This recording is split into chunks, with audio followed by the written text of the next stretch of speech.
jadi dengan kita adaptif, kita peka terhadap kebutuhan customer dan apa ya,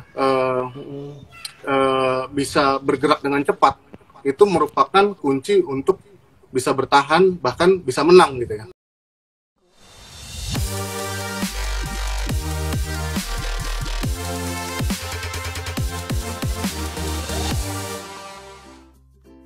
Balik lagi di acara Dengobis The Consulting Ngobrol Bisnis seperti biasa ya.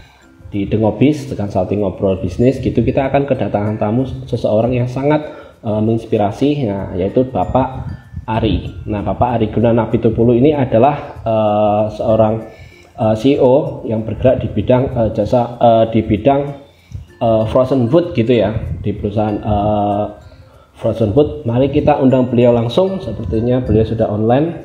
Halo. Malam Pak Ari, halo. Malam. Gimana Pak kabarnya hari ini? Alhamdulillah masih Sehat, diberi Pak, kesibukan. Ya. Ya, sehat. Terima kasih Pak Ari ya, malam ini sudah menyediakan waktu untuk Siap, sama-sama. consulting. Mas Rio, thank you, sama-sama. Ya, semoga malam ini obrolan kita bisa menginspirasi banyak orang gitu ya. Amin, mudah-mudahan. Nah, mungkin sebelum lebih jauh nih, boleh nih Pak Ari perkenalan dulu gitu ya. Pak Ari ini siapa sih sebenarnya Pak Ari gitu? Oke, teman-teman, terima kasih nih kesempatannya dari The Consulting. Mas Rio sudah diajak bergabung hari ini. Perkenalkan, nama saya Ari Napitupulu, Ari Gunana Napitupulu. Saya adalah CEO dan founder dari Ardena Food. Nah, kita ini berfokus di olahan frozen food, Mas. Frozen food olahan yang kita basicnya itu berbahan baku olahan dasar ikan. Nah, cuman kita sekarang ini baru launching sekitar 2 bulan yang lalu, kita keluarin juga produk ayam dengan brand baru namanya Kintabe. Oh, gitu. Kintabe, oke. Ya. Ini sih ya teman-teman perkenalan dari Pak Ari gitu ya. Oke, Pak Ari ini kan bergerak di bidang frozen food gitu ya. Ya. Nah, apa sih Pak yang mendasari atau asal muasalnya nih? Nah, Pak Ari ini memilih apa? Bidang usaha di frozen food gitu. Bidang usaha frozen food ya. Sebenarnya Ya. ini bukan by design nih, Mas, sedikit. Jadi saya kecemplungnya ini dulu saya memang backgroundnya agak sedikit berbeda sebenarnya. Saya backgroundnya dulu di IT banking malah. Oh, IT. Jadi saya lulusan IT dulu. Iya. S1 S2 lulusan IT, terus nyemplung di bank ya top 10 bank lah, ada di 2 bank di Indonesia, 6 tahun itu. Tapi dari dulu tuh cita-citanya memang mau usaha.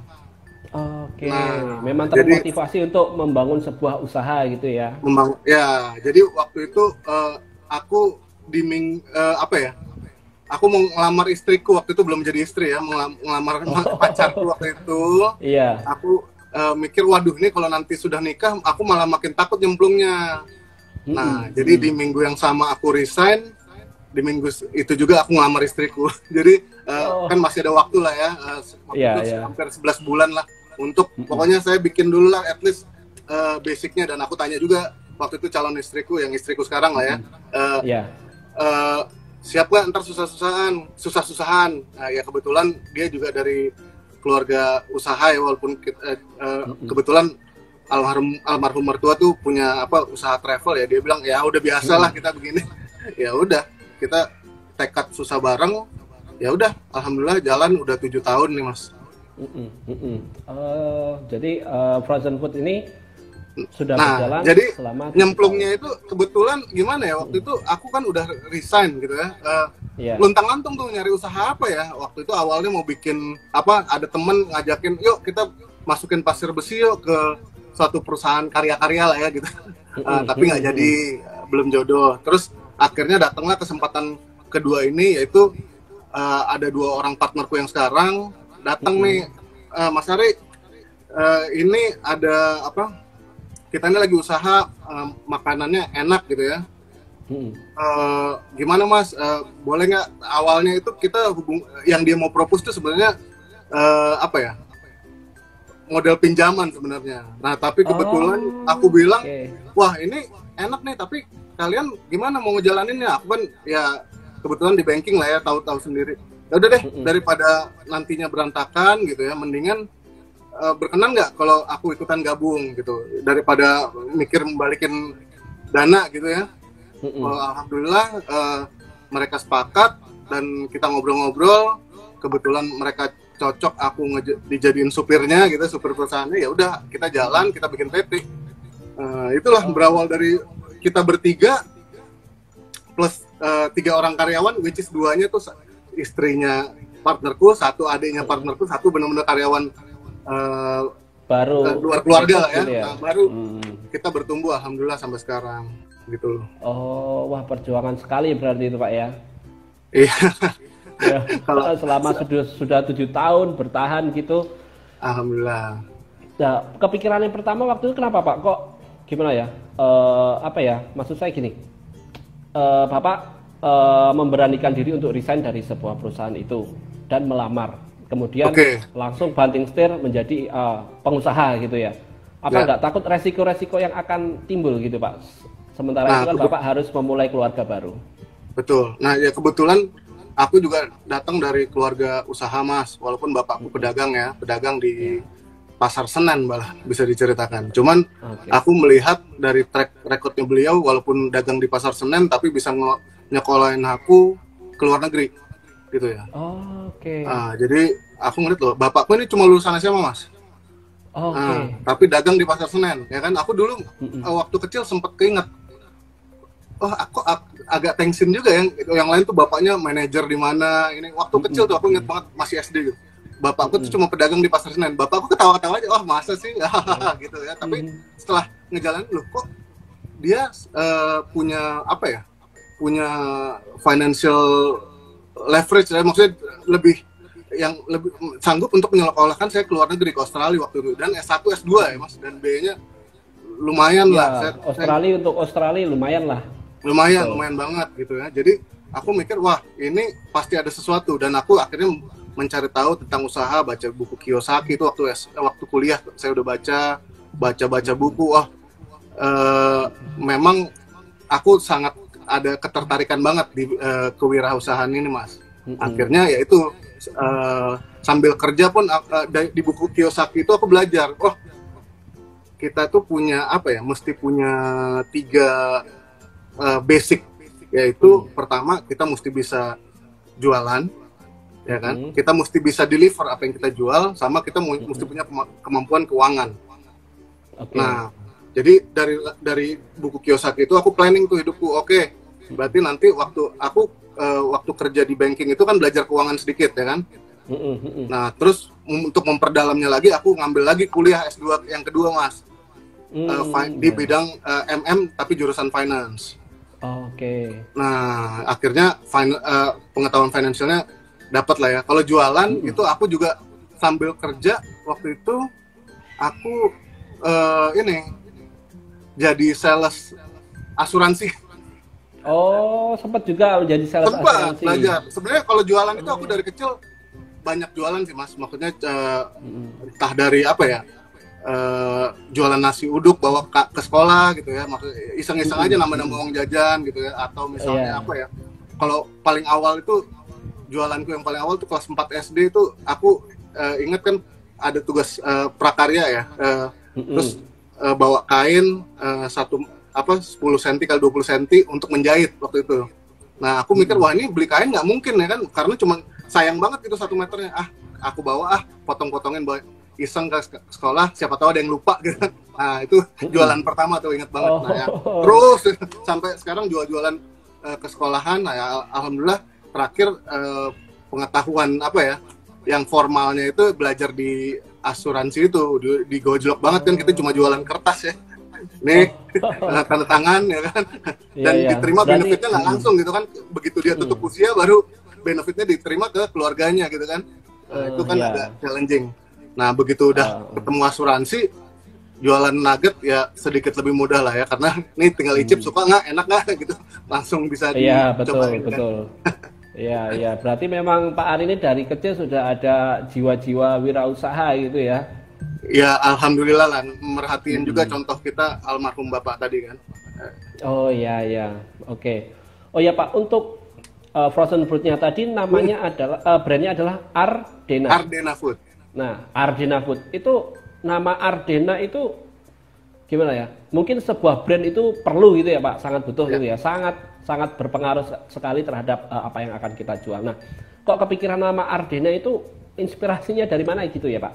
Nah, ini jawaban serius apa jawaban asli? Ah, harus serius dan asli dong Pak.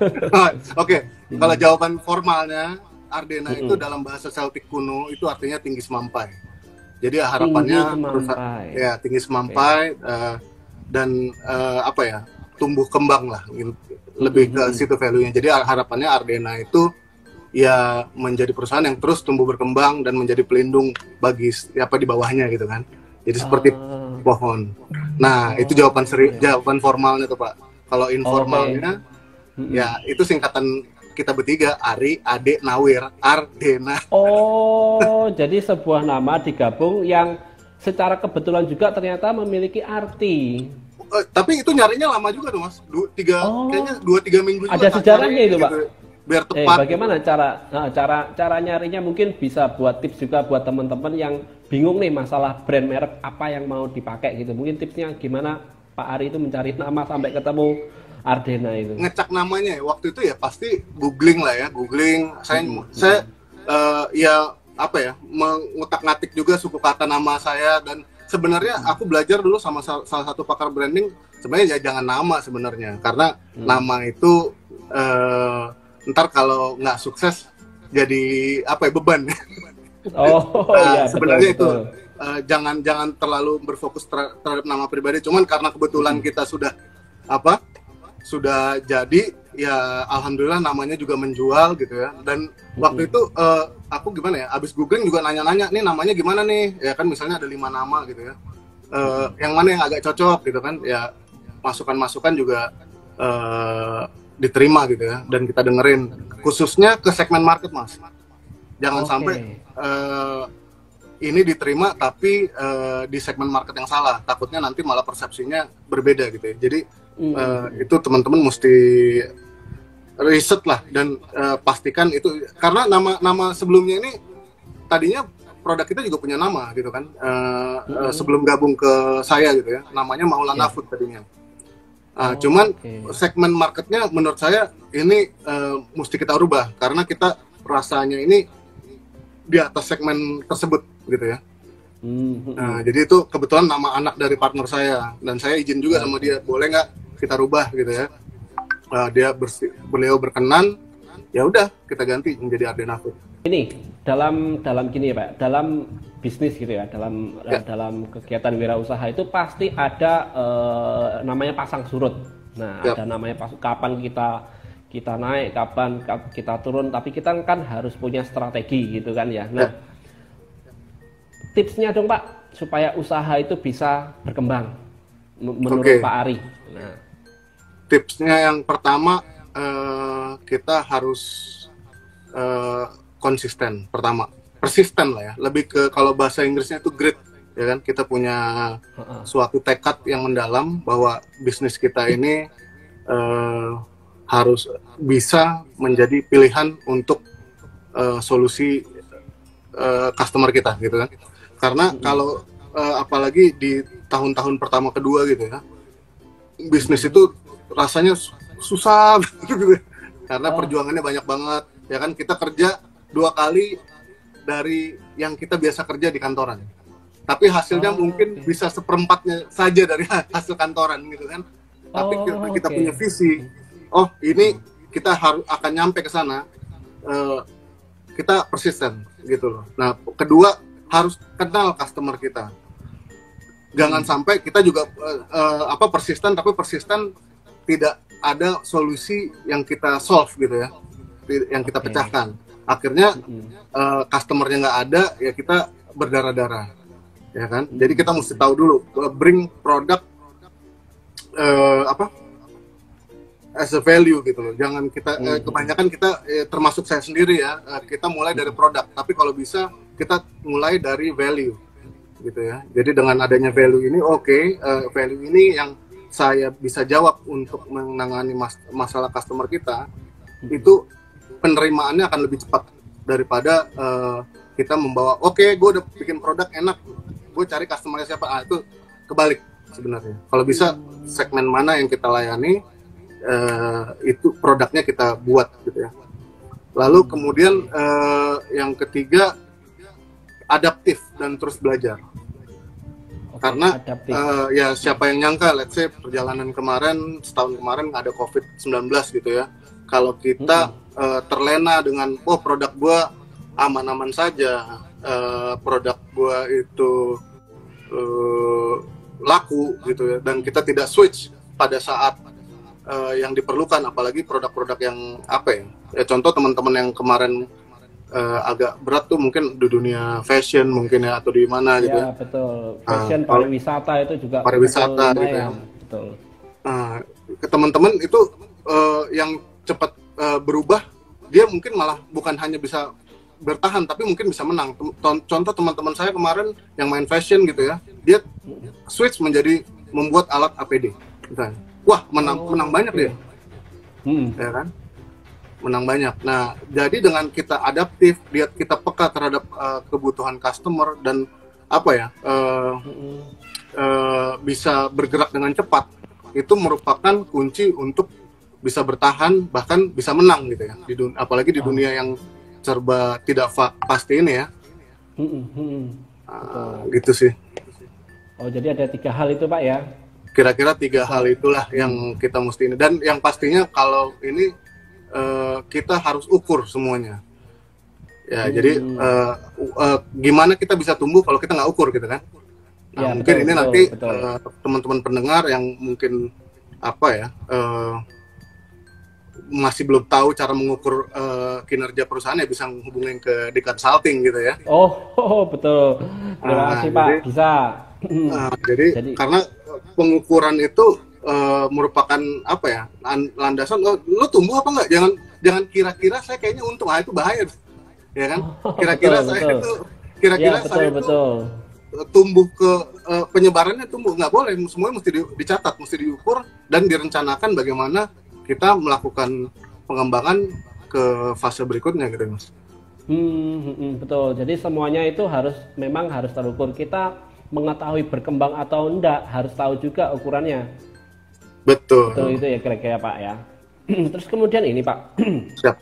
Dalam usaha itu kan otomatis ada pasang surut rame, terus ada apa ya, yang sering itu pasti ada momen-momen tertentu gitulah, momen-momen tertentu yang mungkin menurut Pak Ari ini sangat berkesan. Apa yang kira-kira momen-momen tertentu itu yang sangat berkesan?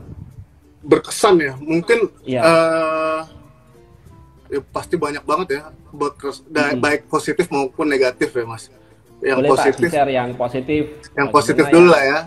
Yang ya, positif boleh. Mungkin pada saat kita mencapai milestone gitu ya. Let's say pada saat saya memperoleh sertifikasi BPOM gitu ya, atau halal, itu sangat berkesan banget.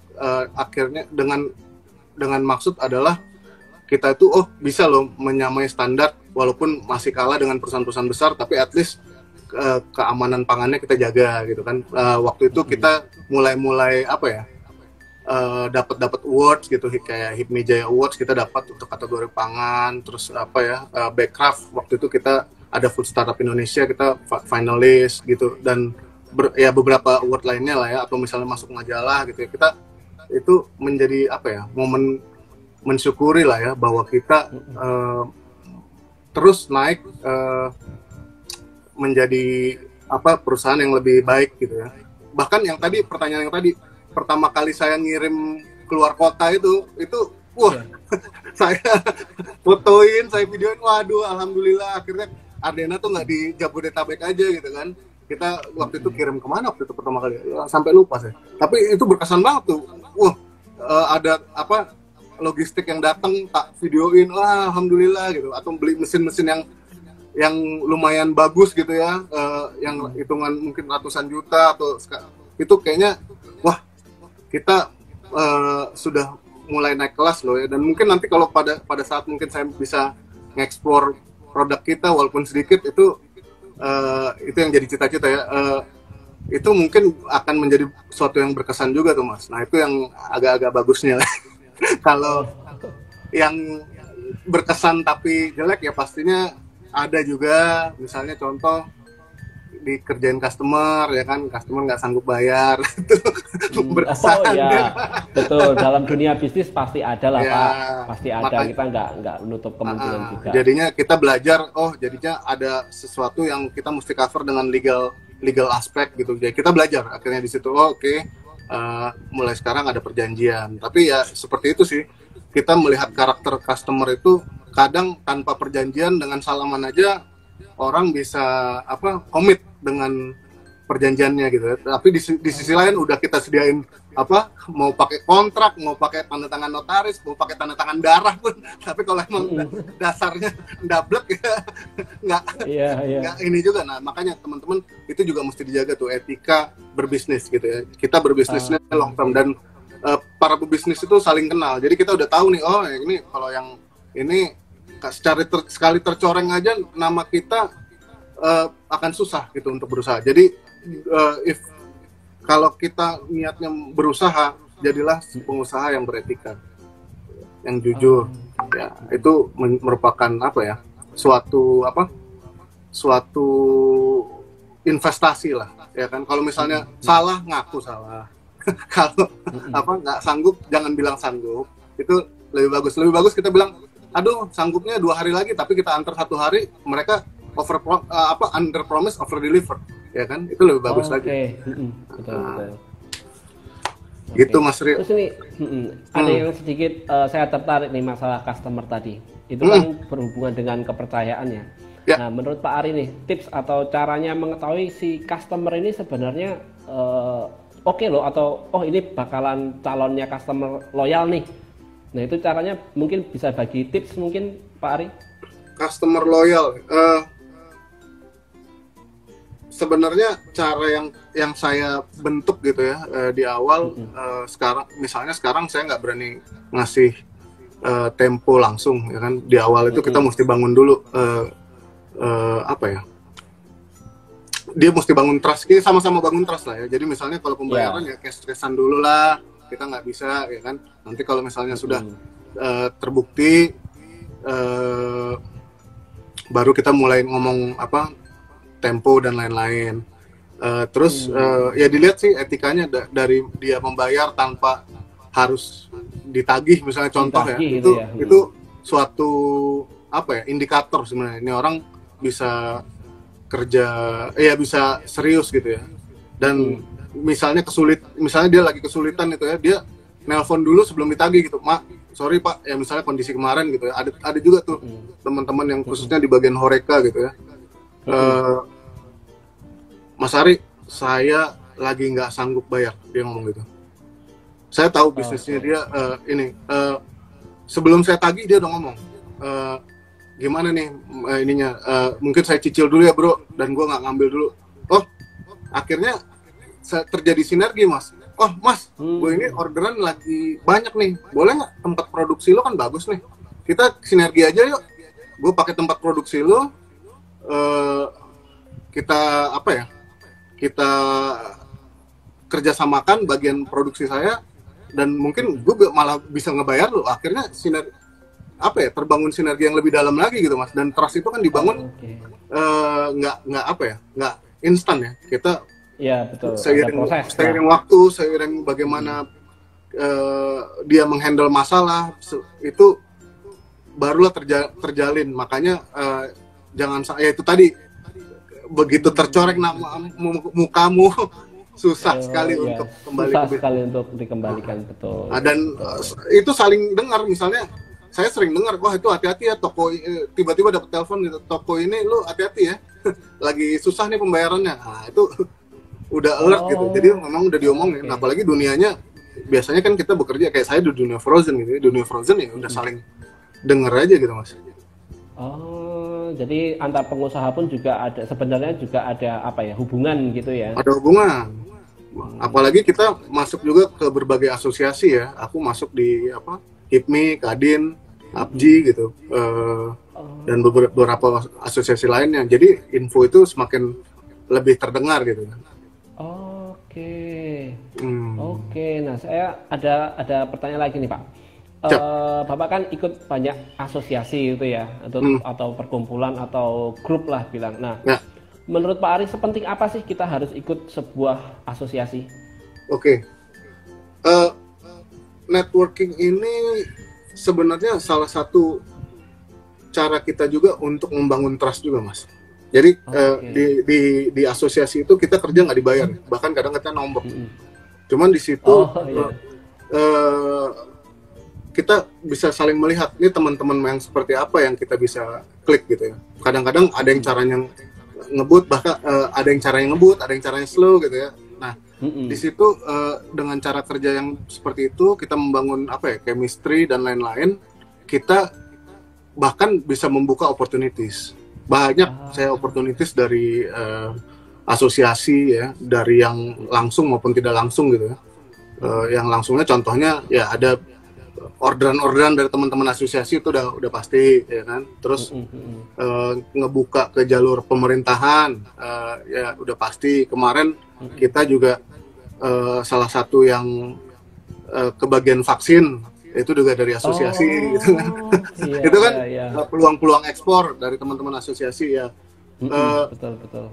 Bagus selama kita bisa memanfaatkannya. Jangan sampai gimana ya, kita masuk asosiasi terus dia ngilang nggak, itu ya kita nggak dikenal gitu. Jadi gunakan juga asosiasi ini sebagai ladang kita membranding diri kita, karena itu sesuatu yang lebih murah gitu ya daripada bayar endorsan artis, iklan gitu ya. Kalau tepat asosiasinya itu sesuatu yang yang ngena ya, bisa udahlah daripada pakai yang nggak percaya ya kan.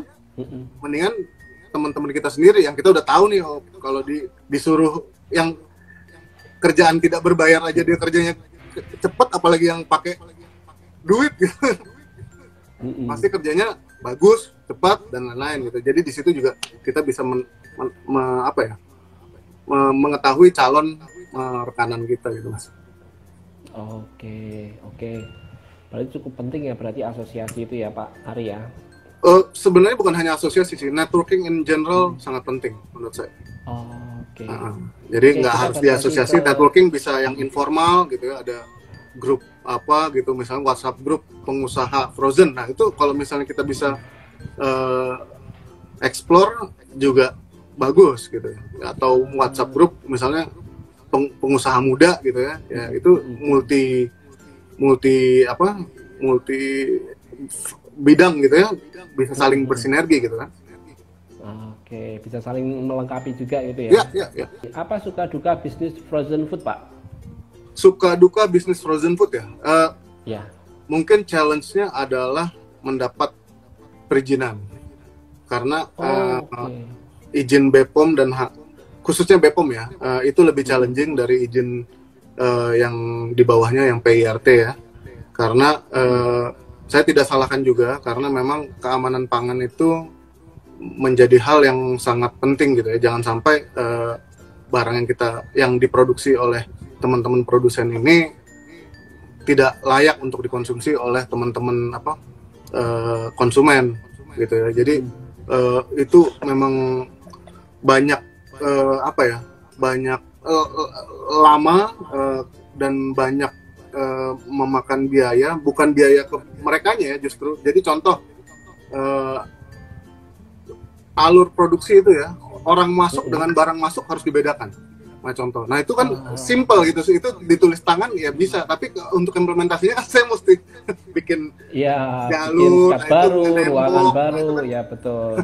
Itu banyak makan biaya ya, tapi di sisi lain sebenarnya ya benar gitu loh yang direkomend oleh BPOM itu ya, misalnya WC harus jauh dari area produksi ya kan, ada sekian, ada sekat-sekatnya, ya itu benar. Ntar jangan-jangan nanti ada bakteri E. coli atau berbagai makan penyakit yang bisa terkontaminasi ke makanan kita ya. Ya mereka kan sudah melakukan riset dan dengan baik ya. Kalau secara biaya sebenarnya mendaftarnya nggak mahal-mahal banget sih, cuman implementasinya betul. Gitu sih. Itu yang menjadi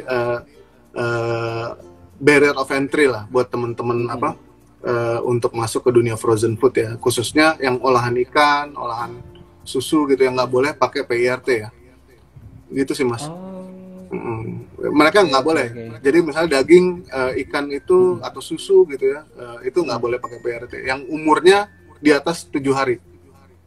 Jadi kalau di bawah 7 hari teman-teman mau jual frozen ya silahkan gitu. Tapi kalau sudah di atas 7 hari, saran saya segera diurus BPOM-nya, karena nanti takut dicek lah oleh regulator ya, dari sini BPOM ya, atau mungkin bisa ke ranah penyidik polisi gitu ya. Kita hindari lah ya. Takutnya. Betul ya, karena makanan itu sangat ini ya, sangat sensitif dan sangat diawasi. Sensitif. Bahkan sebenarnya di Indonesia ini tidak terlalu masih longgar ya Mas. Kalau saya ngeliat di luar negeri itu bahkan kelas restoran atau yang gorengan di pinggir jalan aja ada izin-izinnya gitu. Nah itu, iya, betul. Jadi sebenarnya tujuannya baik, konsumen yang dilindungi, jangan sampai ada pengawet yang kayak seperti borak dan lain-lain, itu kan dicek banget gitu ya. Itu kan betul. Ya banyak dampaknya gitu ke konsumen Mas. Oke. Tips sukses di dunia frozen food di musim pandemi. Nah, seperti sekarang ini seperti apa ya Pak? Tips sukses ya. Sebenarnya kalau di musim pandemi itu tadi kembali bagaimana kita mendeliver value sih Mas. Jadi value-nya apa sih yang bisa membuat calon konsumen kita mencoba produk kita gitu kan. Khususnya kalau dulu kita masih bisa icip-icip di jalan, di toko-toko, cobain nih, oh enak gitu ya. Sekarang bagaimana kita memberikan trust melalui dunia online ya kan, mungkin dengan testimonial yang baik ya kan, dari apalagi dari influencer yang cukup lah ya. Kalau yang lebay kadang-kadang mereka udah tahu tuh, lu dibayar doang ternyata begitu ya kan. Sekarang sudah zamannya masuk ke era micro influencer, coba dieksplor deh teman-teman. Terus yang pastinya service ya kan, jangan sampai barang dikirim sampai di sono sudah tidak baik ya kan. Kita mesti jaga banget karena makanan beku ini sangat bergantung pada rantai dingin katanya. Jadi jangan sampai barang kita sampai di customer, kok udah berlendir, sudah rasanya tidak karuan gitu. Itu mereka pasti nggak mau beli lagi gitu kan, udah cukup kecemplung sekali. Jadi make sure pengiriman yang kita percayakan itu bisa deliver dengan baik ya kan.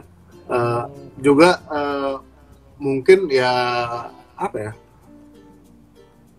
promo-promo dan mungkin value sih, kayak misalnya contoh lah lagi lebaran gini ya.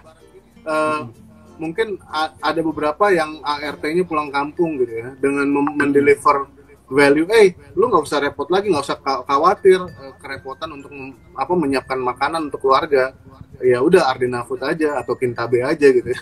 Itu bisa mereinforce, oh iya benar juga ya, at least dengan adanya produk ini saya bisa simple gitu memasaknya. Atau misalnya kayak Kintabe gitu ya, Kintabe itu kan kita punya frozen food tapi pakai saus ya Mas.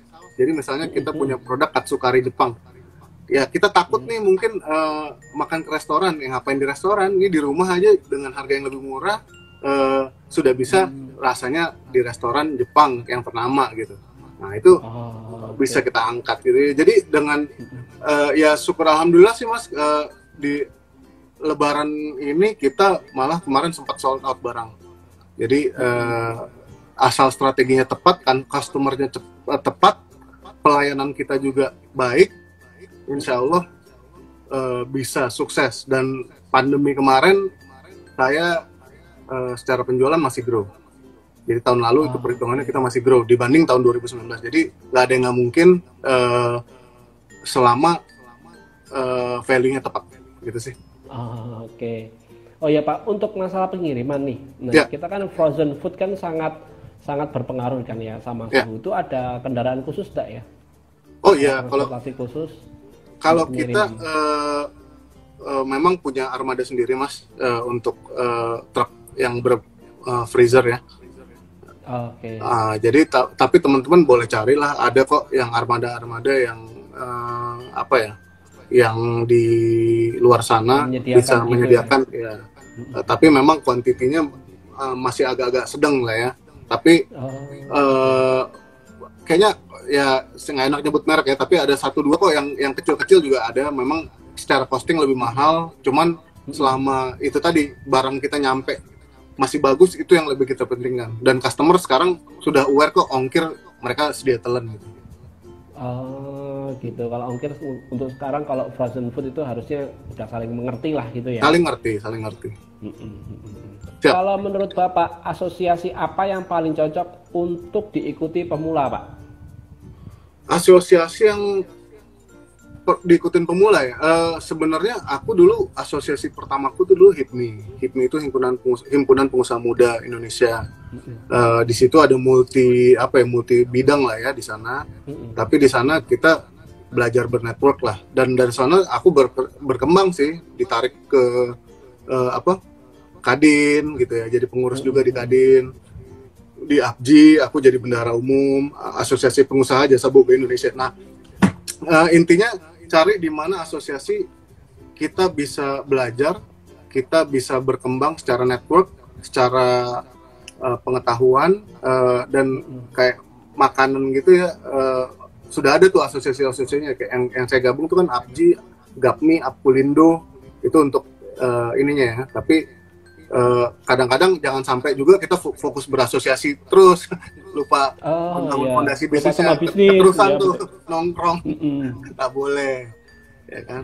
Pastikan dulu fondasinya sudah lumayan napak lah, tapi jangan juga terlalu ditunda, nanti takutnya apa ya, networkingnya nggak dapet gitu. Dan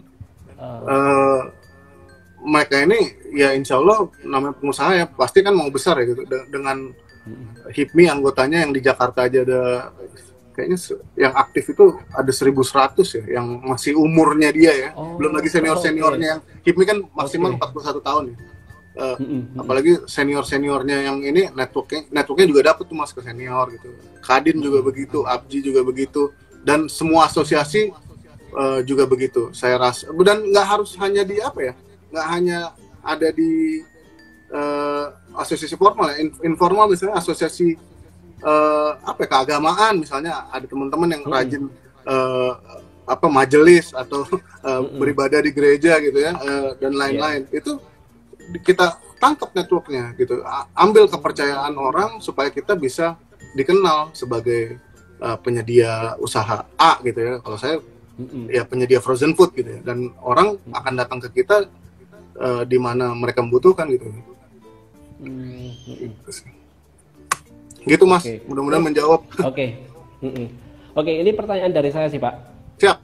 Menurut Pak Ari, kapan yang pas waktu join asosiasi? Jadi kapan waktu yang pas? Kapan waktu yang pas ya? Tergantung Mas, tujuannya apa. Contoh, ada orang masuk asosiasi tujuannya untuk memantapkan fondasi ya kan. Nah itu masuk asosiasi, ikut. Saya waktu itu agak berkesan ikut kompetisi Food Startup Indonesia dari Backcraft ya. Ini dari kementerian-kementerian. Nah itu ada komunitas di situ 50 orang pemula-pemula semua. Nah di situ enak banget tuh, karena apa? Kalau ada info mereka saling sharing yang ada di levelnya kita gitu kan. Nah jadi cari tempat bernaung yang sesuai dengan apa yang kita cari gitu kan. Nah kayak tadi tuh di Food Startup Indonesia di Backcraft itu namanya juga Food Startup gitu ya, dan mereka lagi kalau nggak salah lagi buka ini di competition sekarang. Jadi untuk batch sekarang monggo silakan ikut Food Startup, googling aja. Nah itu begitu kepilih gitu ya, ya informasinya, oh ini gimana ya, teman-teman saling sharing semua. Waduh kemasan gua kok gini, ada yang punya kontak kemasan nggak ya, tuker-tuker supplier lah, tuker-tuker, ada yang kenal, ada yang punya kontak bikin box nggak, sumpit nggak ya, macam-macam. Nah di situ kan kita saling sharing, karena berasa teman bukan kompetisi ya enak aja gitu, dan rezeki kan Tuhan yang ngatur. Ya betul. Betul. Jadi after itu pun masih ada komunikasi lanjut. Wah, gitu, ada, Pak, ya? Rame di grupnya rame. Oke. Pak, kalau ekspor juga pakai BPOM ya? Kalau ekspor itu yang di sertifikasi yang dipakai itu namanya HACCP, Mas. Hazard Analysis Critical Control Point. Dan ada BPOM untuk negaranya sendiri. Contoh lah kayak kita gitu ya, ada namanya orang mau impor ke Indonesia di sertifikasi BPOM juga, namanya kalau sini kodenya ML, makanan luar negeri. Kalau saya ininya nama sertifikatnya MD, makanan dalam negeri. Nah, jadi kalau kita tujuannya ke Amerika, pasti harus disertifikasi oleh BPOM-nya Amerika, namanya FDA gitu ya.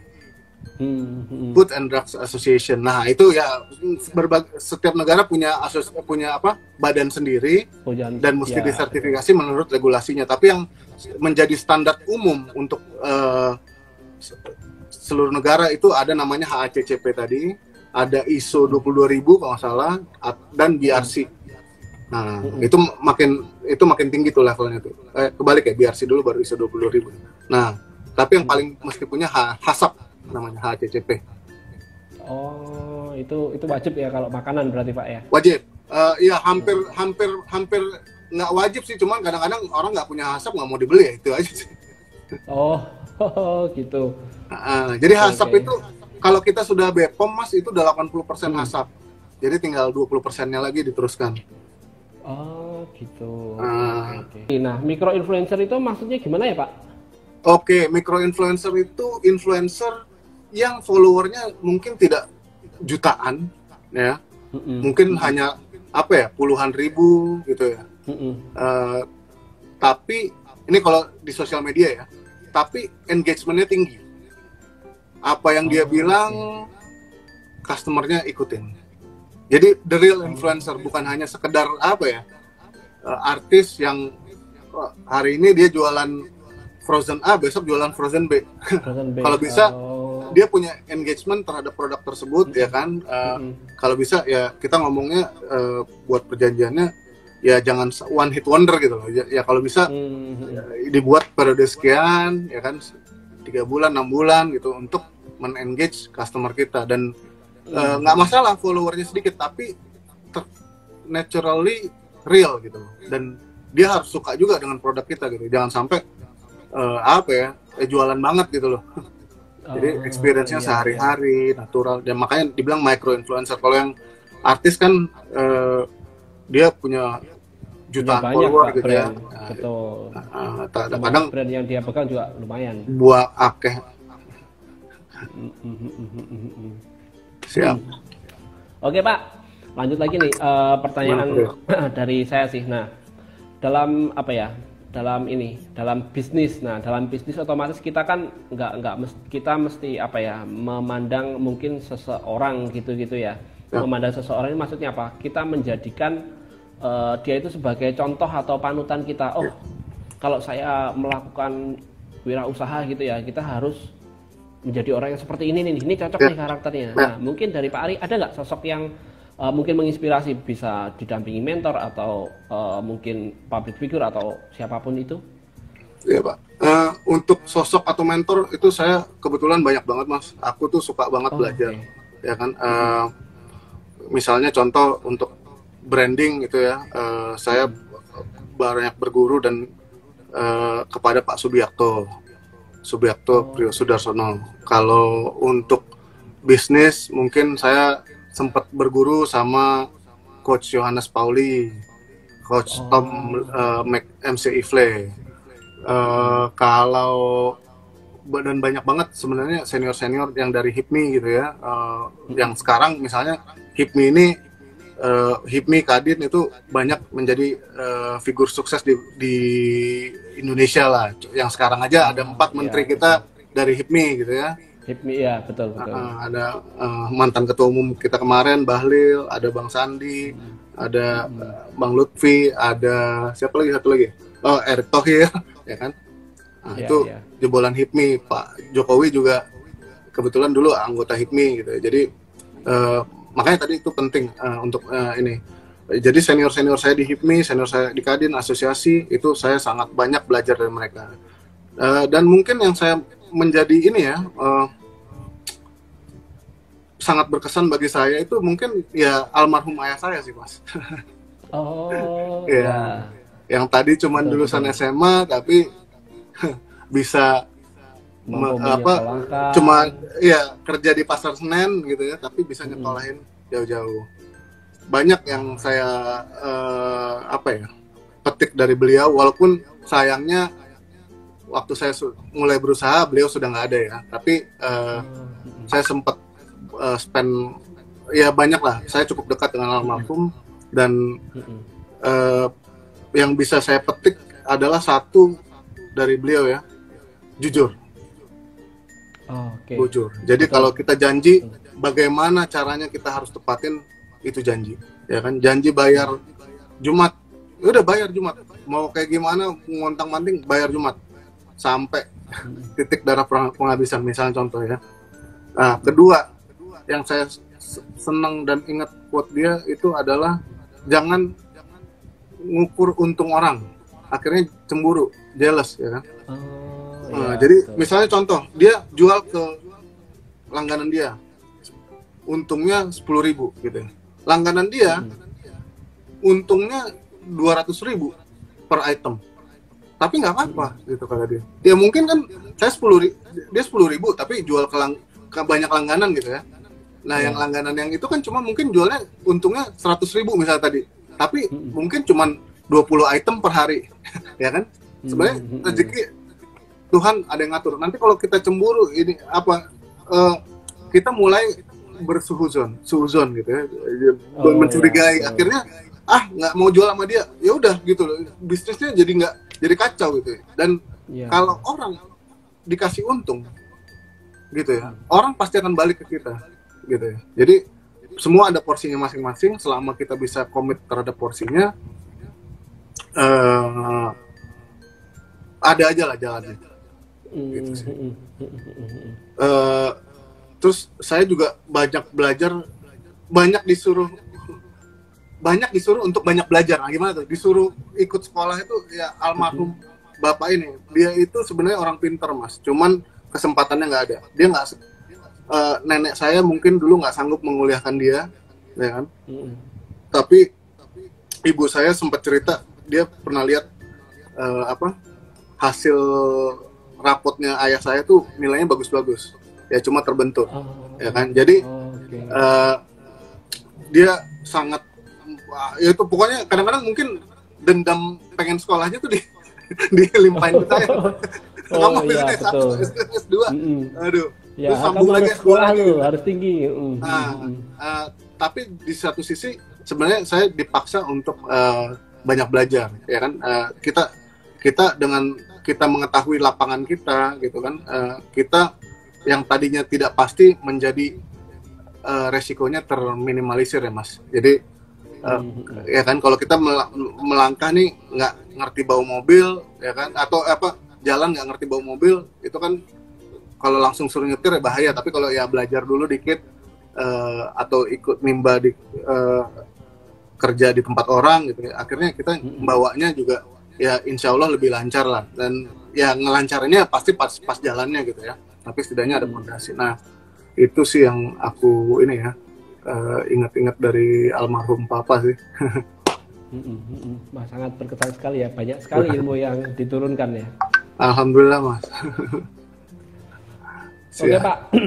Oke, terakhir nih pertanyaan dari saya nih. Saya kan ini di bidang keuangan nih. Siap. Saya kan bergerak di keuangan. Nah, saya gimana ya, tertarik nih selama melakukan usaha ini gitu ya, di bidang frozen food ya, Pak Ari ya. Nah, Ya.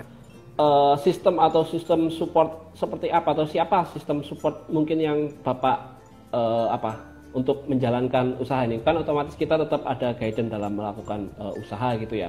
Otomatis kita nggak mungkin dong kayak manual atau apa segala macam. Nah, Ya. mungkin Sebenarnya, support sistemnya. oh ini berarti sistem support dalam ini ya, di kantor ya. Ya, betul. Pertama, kita harus harus tahu dulu tim kita mesti ngerjain apa. Itu ya yang pertama kita mesti membuat prosedur-prosedur, ya kan, KPI dari masing-masing orang, ya kan, dan itu mesti disetujui oleh tim kita, ya kan. Jangan sampai ini baca tapi mereka nggak ngerti, gitu kan. Pastikan mereka mengerti dan bisa bisa mengejar target tersebut, mencapai target tersebut, gitu ya. Lalu kemudian systemize. Kita kebetulan menggunakan sistem ERP, ya.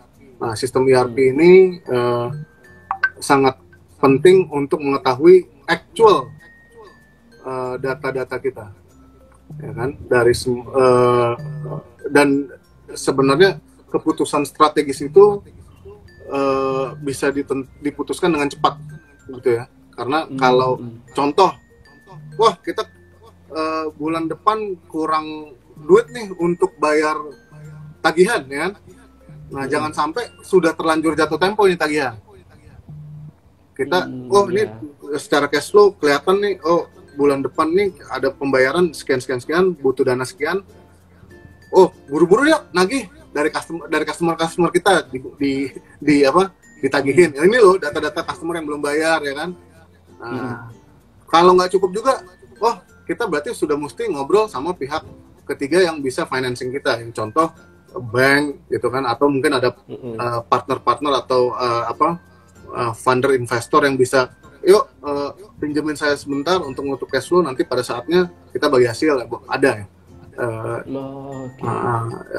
Itu untuk memutuskan, melakukan segala keputusan seperti itu. Atau misalnya secara forecast penjualan kita udah tahu nih,